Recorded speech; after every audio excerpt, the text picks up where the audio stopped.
Welcome to the Road to Redemption podcast with your host, Cam Williamson. Each week, Cam sets out to shatter the labels and stigmas associated with mental health awareness by giving life lessons and raw overviews of events happening around the world.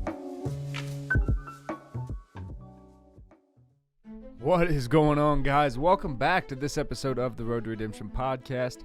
I'm, as always, your grateful host, Cam Williamson. Happy Wednesday to you.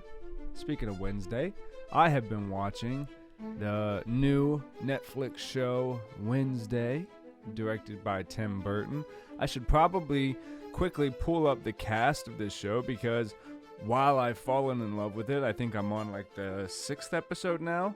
I'm still not familiar with anyone's name. It's odd that they have it as a comedy series, but at the same time, it's not odd because it is a very funny show. Let's get the cast going here. So, Jenna Ortega plays Wednesday. Jenna, all my love to you. You're doing an amazing job. Christina Ricci plays Marilyn. Oh, crap. Guys, I'm no good. Marilyn Thornhill. Catherine Zeta-Jones is Morticia. Luis Guzman, one of my least favorite actors of all time, plays Guzman Addams. Luckily, he's not in it that much. Gwendolyn Chrisley is Larissa Weems, or Miss Weems. Isaac Gort is Pugsley. He's not in it that much. Emma Myers is Enid, so that one I wanted to make sure I got in there. Lurch, he's not that big yet in it. And then the rest we can talk about if need be. But Jenna Ortega playing Wednesday. Christina Ricci playing Marilyn Thornhill. Catherine Zeta-Jones, Morticia. Let's start there. Okay. Spoiler alerts on like the first 6 episodes. If you haven't seen it yet, you should. It's great. There's not really much I can give away. This is going to be a love letter to Tim Burton and Jenna Ortega. Phenomenal. I was not a big Addams Family fan, which is probably shocking to some people because of my other likes and interests. It was never one that caught my radar. I know who they are. Ba-da-da-dum. I get it. I know who they are. I've seen it. I watched it. I didn't avoid it, but it wasn't my thing. As 2020 culture is, as soon as something resurfaces, people act like they've been in love with it forever. So I see this big thing. Oh, I love Morticia. I love Wednesday. Okay, fine. Maybe you did. Anytime something is dark and mean, I typically am not going to promote that, right? So it was actually my wife who was like, I really want to see this. And I was like, I would like to see it. I love Tim Burton. I'll support anything he does. But that doesn't mean I have to like it. So my wife starts it, and instantly I'm watching. I see the traditional looking through her eyebrows. I watched an interview prior to watching this where Jenna Ortega talked about the look that she created for Wednesday, the looking through the eyebrows, and why they chose for her not to blink, just kind of how menacing that look was. I will say it's a little confusing if you know anything about the Addams Family, right? Because I saw the movie, obviously, when I was younger, where she went off to the camp, and we all know she's got the feathers, and I was curious what they were going to do with that. There was a lot of things in this mini-series so far that Tim Burton is doing a great job of bringing a light to instead of just replicating or paying homage to, right? That's a pretty iconic scene of Wednesday in the movie with the indigenous people mock headdress on. So I was curious, right? And actually the way it works in the show is Wednesday ends up getting kicked out of a bunch of schools for, bad things that she's done for good reason. And this is why I have fallen in love with it. And I'm glad that I gave it a chance because Wednesday is a very dark, ominous, very, very dark character. But she's dark and vengeful, and she only does bad to bad people. And on episode 6, you're starting already to get to like, why am I like this? She's afraid of rejection. She had a pet that was killed by some bullies that really affected her. She talks about the first time she cried to her roommate Edith. And Edith, when Edith is introduced, she ends up going to a new boarding school. There's a lot of Edgar Allan Poe hints in this show, which I enjoy. There's a lot of ravens. The school that she goes to is called Nevermore. I think there's going to be a big Edgar Allan Poe play to that. I love Edgar Allan Poe. I love his poetry. So if you're not familiar with him, check that out. I think it's, one of the greatest things I've ever seen is Edgar Allan Poe's, The Raven is a great poem if you've never seen that. Nevermore is a part of that poem. It's a raven is clacking at my door, at the very end it's talking about Nevermore, and you can take the perception of what you think that means. I have mine of what I think it means, but one of the most beautiful things by Edgar Allan Poe, it's like, tell me every terrible thing you've ever done and let me love you anyways. And you can see, like, just by that quote, which I haven't seen present itself in the show yet, that's kind of who Wednesday is as a person. I'm a sucker for those type of people, right? Especially those type of women who they have a darkness in them. They got a real darkness in them, and not many people understand that darkness. Wednesday quickly finds someone who works in the new town that she's abouting, outside of Nevermore, because Nevermore is a boarding school, so she doesn't live with her parents and her family like she does in the movie. And like, I haven't even seen Uncle Fester yet. Thing, the hand, I am originally, when I saw that when he presented in the show, I was like, oh, I'm not gonna like that. It's super realistic. There's stitches all over it, and I was like, oh, this is gonna bother me. It's actually really funny. The way he does like sign language and stuff, and the way he like kneels to her when he agrees to like be her right hand man, it's really funny. And then afterwards, I saw a clip of how the actor did that, and he's literally standing next to Wednesday, and he's like on the ground going like this. So it's cool. Let's talk about Tim Burton. He is very himself in this show. He is always looking to take jabs at suburbia. If you look at movies like Edward Scissorhands, where all the houses are very cookie cutter and, a Big Fish, he likes to, take shots. And he's always playing to how the normal people, society's normal, are actually the crazy people, and his characters are the ones who are heartfelt and just trying to bring life back to love, right? Sweeney Todd, same thing. That movie was very gruesome, a lot of slaying necks and blood and cutting people up and putting them into pies. Like, that was a very gruesome one. I was curious if he was going to go gruesome with this. Spoiler alert, the very first thing that you see Wednesday do that's kind of bad, I guess, but it's not. There's a group of boys, I guess swim team guys, bullying her brother, Pugsy. She has a vision, so this is the first time you see that she's having visions. She touches her brother and her head shoots up, and she has a vision of who it was. She goes and drops piranhas in the water, and they attack the kid. Now, he doesn't die. You don't see anything. You just see the thing closing in on him. You see blood in the water, and then it cuts to, right?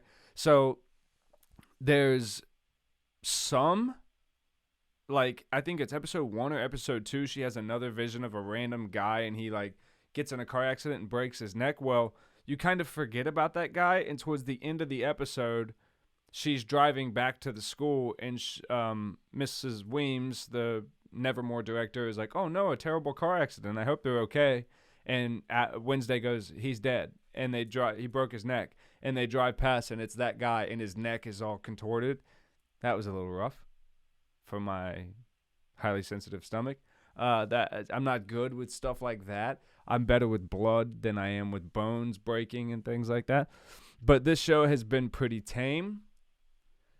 Tim Burton has his styles of big eyes, bright colors, offsetting the black and white of obviously Wednesday only wears black and white.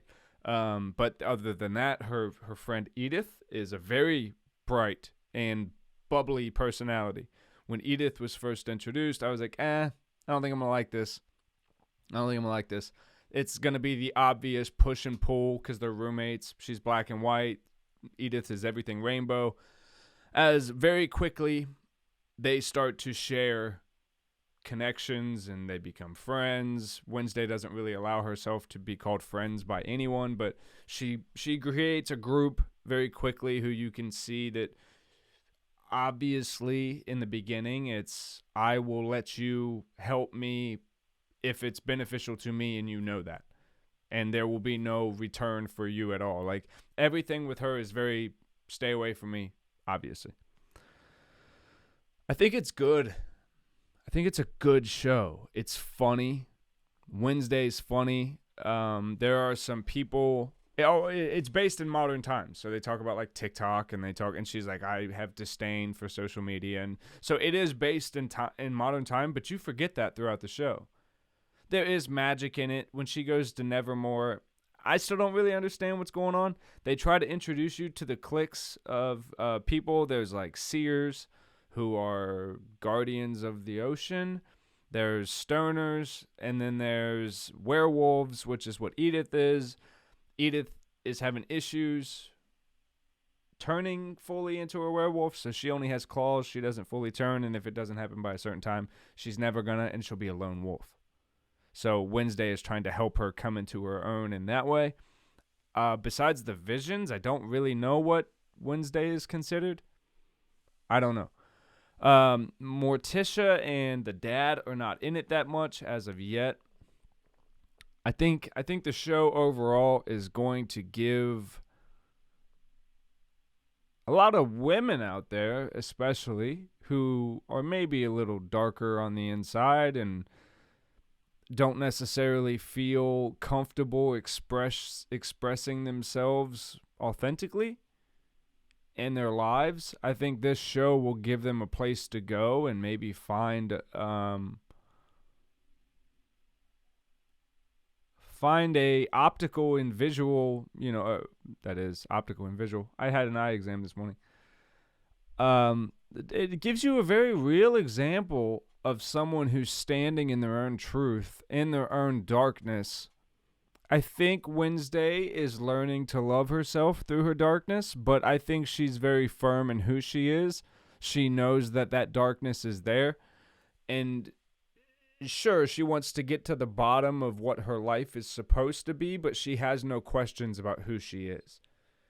She has remorse for the fact that she has to live a life that she has contempt for every day, but yet she still shows up every day and does it.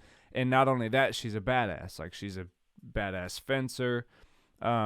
She can fight. She's, this Jenna Ortega, she fucking crushes it, man. Like, if there's two people that I think, like, guys that I see a lot on TikTok and stuff, if there's two women that guys are simping on hard right now, it's Hayley Williams of Paramore and Jenna Ortega of Wednesday. Which, again, some of y'all got to chill. Jenna Ortega is like 12 or 20. I'm sorry, she's not 12. She's 20. So, I mean, again, chill. But I get it. Especially as young men, you're enticed. I'll speak for the men here. As a young man, you're enticed by that dark. You're enticed by that. Some, not all.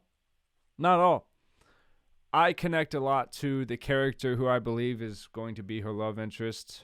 It's actually the police chief's son, and he hates the Nevermore student, so he automatically has his eye on Wednesday because they're trying to figure out what's, there's a bunch of murders and dismemberings happening in the woods. He's like, it's attached to Nevermore, I know it. Well, it's actually the whole show is now building to Wednesday is also trying to figure out what it is because there's a monster out there. And spoiler, 3, 2, 1. Wednesday just found out that the monster turns into a human. dumb. And then I had to go, go about my day. So I wasn't able to finish it. But that's where I'm at with it. Let's talk about controversial topics and playing back to the past of the show/movie. So when it came to the indigenous people headdress scene, he doesn't obviously have her do that. He is not taking from the movie. You only see you don't hear the da-da-da-da, da-da-da-da. At least if they did it in the intro, I didn't have my TV turned up loud enough. I didn't hear it. The first time you hear them do that's like a secret password for them to open some secret door. But that's the only time you hear that. And it's not Fester who says you rang for the first time. It's her love interest who does. So they're dropping the memorabilia of the show in there, the nostalgia of the show, I should say, in there. But you have to know it to be like, I got that. That was good. So there's a part where Nevermore has this competition, a boat race, like they do in the movie. She goes to camp and she's, a part of this team, and that's why she's dressed that way. And they're paddling a boat. Well, same thing here, but it's for this almost like a Harry Potter Hogwarts type, whatever that Quidditch game. It's kind of like that. I see some inspirations from Hogwarts in Nevermore. It's obviously of the same darkish kind of undertone, right? I see it, but it's not there so much that it's a rip, but I think it's a little tip of the cap, if I will. I could be way off there. So throughout the whole thing, the town that Nevermore is in, the whole motto, the whole branding of it is like the founder's town. The first founding pilgrim founded this town, and the story is that this founder was a great guy. Well, obviously, that's not true. Tim Burton exposes through the story of Wednesday what really happened to the indigenous people of America and how this town idol is not really a hero. He should not have a statue in the middle of the city.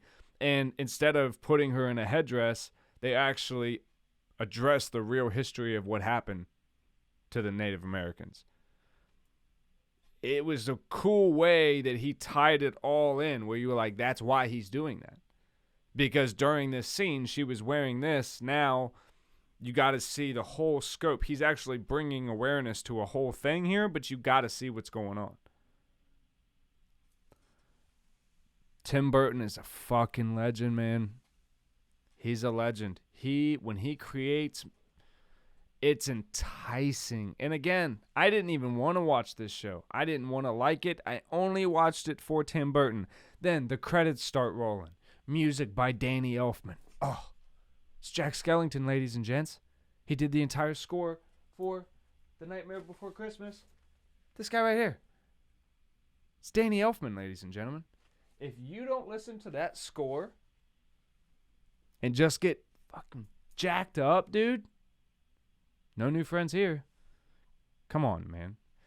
I restarted my Netflix subscription. I canceled it a few months back just because I wasn't using it. It's $20-some a month. I was like, cut it out.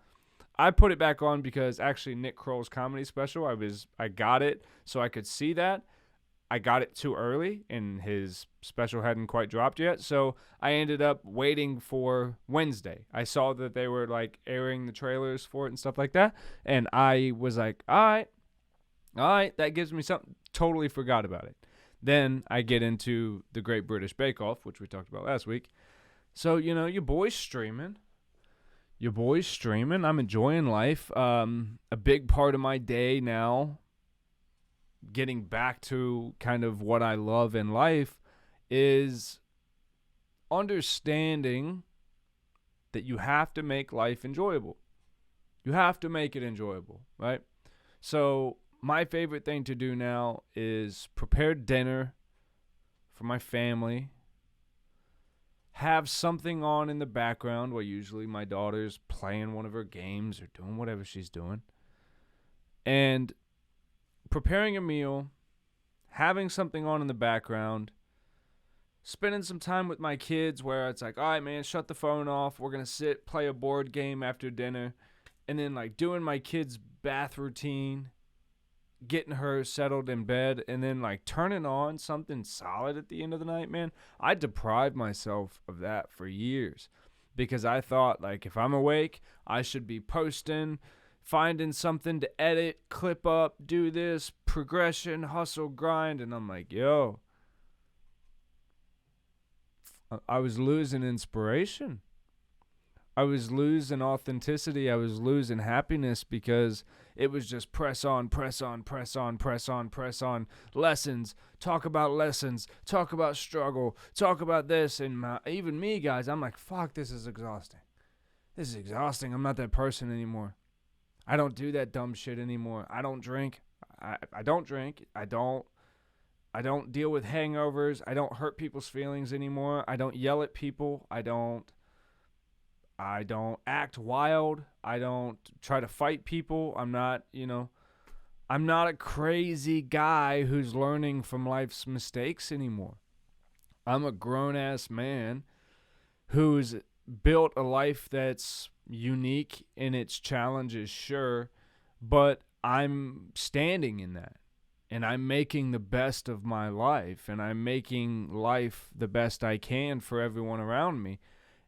And we're enjoying the fuck out of it. Like, trying to, don't deprive yourself of a good time, right? I'm not someone who like I don't have friends that I get together with. It's usually me and my 4-year-old 95% of the time. So, like, just having the awareness to let my life be exactly what it is, where it's like I'm cool with my kids playing her game on her game while I'm making dinner and cleaning the house. And I've expressed to her how important it is to me that we play games or read books together every night. And there are nights she chooses to do that, and there's nights she chooses not to. And I express how that makes me feel. So that way she can always feel okay to express how something I do makes her feel. And I don't do it perfect. Some days I don't want to play the game or do the thing on the night that I'm exhausted. And some days she wants to sit on the phone when I want to play the game. And we're living life, and we're being human, and we're giving each other grace, and we're loving each other wholly, unconditionally. We're loving one another. And it's really great. It's great food is something that I'm finally starting to get to enjoy again. Man, guys, when I go through it, my appetite's the first thing to go, and it sucks because I love food. I love a good meal. I love the experience of making food. I love the experience of presenting it and being with people while they eat the food you made them. I don't love the process of cleaning it up. Yeah, man, it's really just, it's a Wednesday to appreciate happiness, appreciate the good things in life, be grateful that we're here on our ones and twos, 6 feet up, I'm 6 foot. Some of you short fucks can't say that. Don't come at me. If you're a dude and you're 5'9", don't come at me. I know it's tough, right? I get it. I know. Short Kings, hashtag. I get it. You got to be, I don't know why I just went at short people. There's no reason for that. I'm sorry. Genuinely sorry for that. You got to find a way to be grateful for the things that genuinely stoke you out, dude. Like, if I was only not watching Wednesday on Netflix because it was a streaming show on Netflix and that's a waste of time to a hustle mentality, like, of achieving and reaching the number one spot on this and that and posting and being the most relevant. Yeah, man, I was just that 6 months ago, where I saw so many things, people talking about them, and I was like, I'm not going to enjoy that. I know I would love it. I would probably love it. But I'm not going to do it because I could be doing this. But then guess what happens? Eventually you're talking about nothing. Content's running dry. People can feel it. You're like, oh, this is feeling, I don't know. But more importantly, I sat, and I'm like, one of my favorite fucking things to do is laugh. I love to laugh. And again, that's why I allowed myself to resubscribe to Netflix, because I wanted to laugh again. I wanted to see the Nick Kroll stand up. I wanted to watch. Let's be honest, nobody beats Netflix when it comes to stand up comedy. I wanted to see, man, like, am I really broken? As broken as I keep, I guess, feeling like I am on my show? Am I so broken now that I can't even laugh? I can't enjoy things? Like, you guys see all my Alice in Wonderlands, and, I love everything Tim Burton. I always have my whole life. Like, this is not some, like, new thing for me. But I let it go for so long because I was like, that's attached to too many painful dreams and thoughts and people and whatever. And it's like, dude, that's such a fucked way to be in life. My mom hates it that I start swearing so much towards the ends of the episodes. Sorry. But it is such a fucked up way to be in life, where you're like, I'm going to take all the things that I used to love and that made me me, and because I once shared that with somebody else, or, me and my friends used to do this and now we don't do that anymore, so therefore that's not a part of me anymore. It's like, what the fuck is all this? We act like we're these human beings walking around, not with flesh suits on, but with suits made of Velcro. And everything, every hobby, every band you've listened to, movie you've watched, fucking stand-up thing, brand you've found, we act like it's a permanent stitch that gets stitched onto that Velcro and it's got to stay there for fucking ever. Or that you can't then leave something there and be like, hey, this is kind of nice. I think this fits very well with this suit that I'm wearing of who I am. It's like, dude, do I know why Tim Burton, like when I watch one of his productions, why do nothing else in the world bothers me? My anxiety doesn't speak to me. My depression doesn't speak to me. I'm enthralled by the stories, obviously, but like, how did you think to do that? Why are the flowers all this? Why is this that? And it's literally a world. And then when you get into it, there's always an undertone of love, community, the underdogs winning out, standing up for the little guy, all these kind of things. Being of the misfit, I guess, or being for the misfit, I think is why a lot of people find solace in that. And again, it was something that I loved as a kid. My sister was always big into that type of art and entertainment. So I was always very, I was inspired by my older sister. She was a creative. She was always in theater and she loved plays. And the first time that I saw Sweeney Todd was her high school drama team did the rendition of it. And it was like, so when I saw the Johnny Depp version, I was like, now I get where my sister was getting all this dope inspiration, that I was like, this crazy bitch just wants to act like a vampire or something. And then you're like, no, there's a lot of art and appreciation, and like, it makes you appreciate things that would otherwise, to the modern day, wannabe, what people call meathead, you'd be like, well, that's fucking gay or whatever people say nowadays. I don't think people still say that. You shouldn't if you do. But be like, oh, I'm not watching a fucking play. What is it, some musical? And you're like, does that person still exist? I don't think that person really still exists. I think that whole thing died off with like Glee. Yo, I loved Glee. I thought it was great. I like musicals though. Now, never seen High School Musical. Never. I was not of that age group. I was a little older, I think, where all the girls that like I dated, Zac Efron was never an op to me. I never had to watch for Homie on the Block, Zac Efron.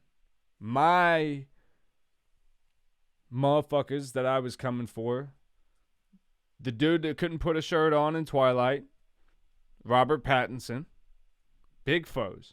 The women that I was attracted to darker women.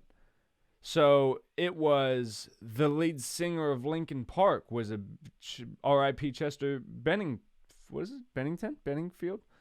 Rest in peace.